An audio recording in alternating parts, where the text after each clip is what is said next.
ভাজা যেই হয়ে যাবে তালের বড়াটা, যখন তুলবে তার আগে কিন্তু ফ্লেমটাকে বাড়িয়ে নেবে অবশ্যই, না হলে এমনি তালের বড়াতে তেল থেকে যায়।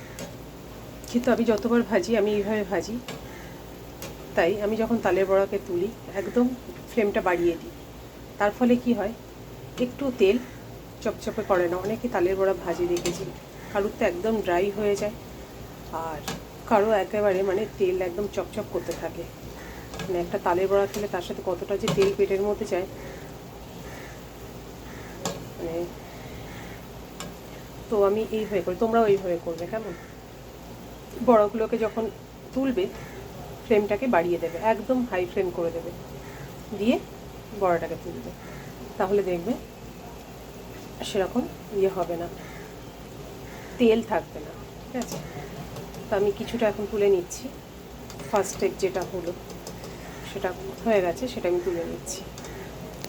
দেখো, ঠিক আছে।